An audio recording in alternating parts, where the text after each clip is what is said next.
So we start off the sports week on Monday with a motivating field hockey matchup for Wellesley as they face their opponents, the Walpole Rebels. A lot riding on this game for this sport, as the last time the Raiders beat or tied Walpole was way back in 1992 under the leadership of Coach Molinay. Not many shots attempted for both teams in the opening half though, but the Raiders do come out with a lot of aggressiveness against the Rebels. Defending Walpole's slap shot here by Taylor Randall proves to be especially painful though to Captain Madison Guifrey, as the ball hits Guifrey's knee right above her protective shin pads. No doubt in a ton of pain, Guifrey is forced to retreat to the sidelines, but shows a lot of toughness by returning later in the game.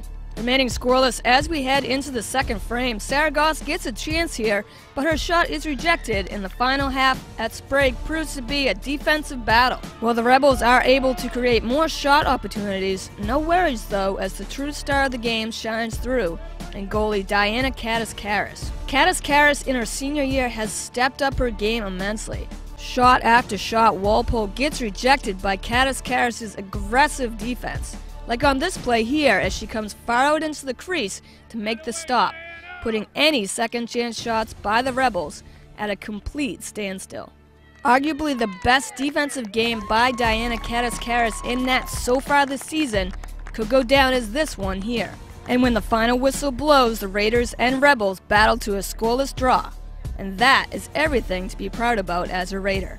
After waiting 22 long years, there would be no loss to Walpole this time. Girls volleyball also had a home matchup, this time facing the Holliston Panthers. The first set is closely contested by both teams.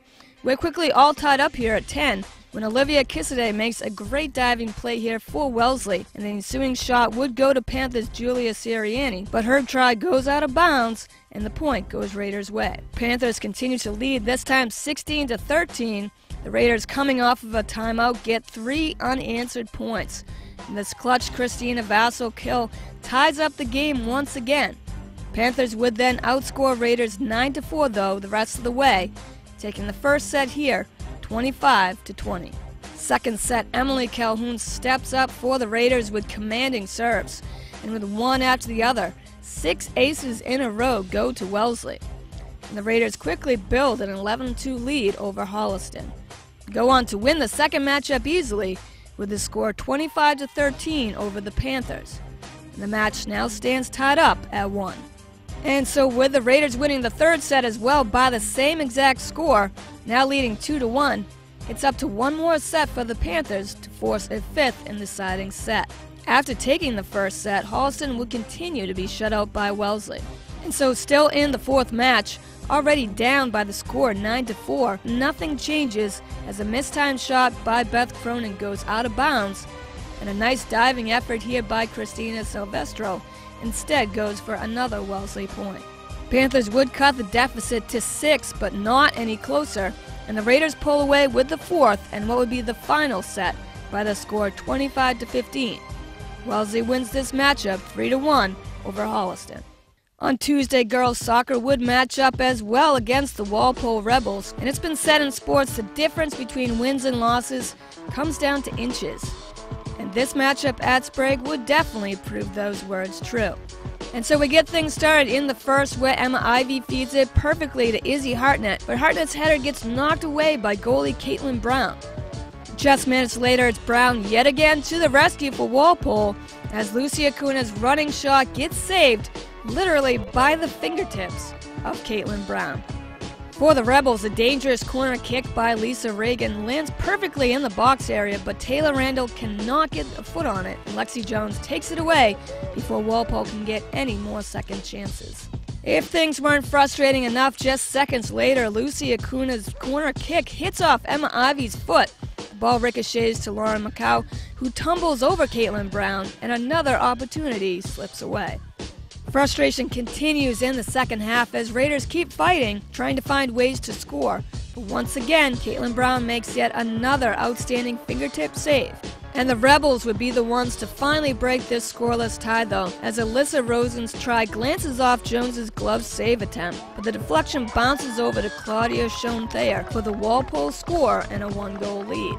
A great chance comes here for the Raiders to tie things up, as Emma Ivy's high kick, you guessed it, just a matter of inches, raises the goalpost. And Easy Hartnett's header is there only to miss just wide, once again by inches. That 1-0 lead by Walpole would be all that's needed here at Sprague, as the final score would be Rebels 1, Raiders 0. With the loss, Raiders would fall to 0-4-1. Though their record may say otherwise, this team continues to fight and work hard 60 minutes of every game, and that you can't help but respect. Moving on to Friday, we stay with soccer as the boys team would finally be back on their home turf after playing their last 4 games on the road. With their opponent being the Norwood Mustangs, Raiders would get right to work here in the opening half. On this play here, Adam Norman breaks free, and with an impressive chip shot, Norman smokes it into the back of the net for the first goal of the game. And what a score that was, 1-0 Wellesley. Later, Raiders take advantage of being open right outside the goal at just the right time. Sydney Lehman gets a foot on the ball's path, and Soo-Young Kim is there for the easy goal. The Raiders now lead 2-0. Only a few minutes go by, still in the first half, and Adam Norman scores his second goal of the period. Wellesley's defense would own the Mustangs in the first half as Norwood would record no shots on goals. And we go to the final frame, Raiders coasting here with a 3-0 lead. A great save here by Joe Shalmo would help keep it a Norwood 3-goal deficit in the second half as the Mustangs try to cut away at the Raiders' lead. But Norwood would only get their second chance of the game right here on a corner kick by Antonio Di Cesare. What looks like a short goal, though, gets rejected by the quick hands of backup goalie Henry Dowd. And Dowd, with conviction, helps keep the shutout with that outstanding grab. Raiders would solidify their lead here in the final period on a breakaway, as Elsie Torres leads 2 defenders away from him, leaving open the side pass to Soo-Young Kim, and Kim connects on the dagger, finding corner net, and the Raiders now lead 4-0. That would be the final score here at Sprague as well, as Wellesley dominated time of possession. Raiders walk away with the shutout, 4-0 over the Mustangs. Later, it was time for some football as the annual Friday Night Lights kicked off in Honeywell Field. Due to recent events in the news, the Raiders captains T.J. Noonan, Jack Dolan, Thomas Noka, and Davis Wall took it upon themselves to show there is no place for domestic violence in sports or anywhere else. And as a team, the Raiders wore purple bandanas, the official color of domestic violence awareness. Facing the Newton North Tigers, now it was time for some football to be played on the field. 2nd and 9, ball on the 31-yard line. Quarterback Davis Wall finds Jack Dolan open on a short crossing route, and Dolan breaks free from everyone. The Raiders on the opening drive take a 7-0 lead. Still in the first, after a Tigers fumble, Davis Wall sets things up here with a great quarterback keeper run up the middle. And here we are again, back at the 31-yard line. Under pressure, Wall heaves it deep to who else but Jack Dolan. It lands perfectly in stride with Dolan. Just like that, the Wall-Dolan 1-2 punch puts Wellesley up early, 14-0. Just under a minute to go in the second quarter, Newton North finally has an answer though, as quarterback Christian Cox in the shotgun. Pressure comes, but he takes with him a 7-man rush, leaving running back Trevor Martinez-Tobin wide open, and he is just gone, running untouched 70 yards for a Tigers score. Newton North is only down 14-7 as we head into halftime. Early in the third, after Raiders fumble it deep in their own territory, Newton North has a prime opportunity to tie things up here. And on 3rd and goal, Tigers do just that as Cox connects with Devon White, and it's 14 even. Heading into the 4th and final quarter, the Raiders are up 17-14, but that lead would last only seconds as Christian Cox throws a bomb on target to Mike Barbieri. Wellesley's defensive back Griffin Morgan falls down and nobody can catch up with him. And the Tigers take the lead for the first time, and with a 2-point conversion, it's now 22-17 Newton North. But the Raiders are not done yet when Davis Wall connects on a big play to Jack Dolan.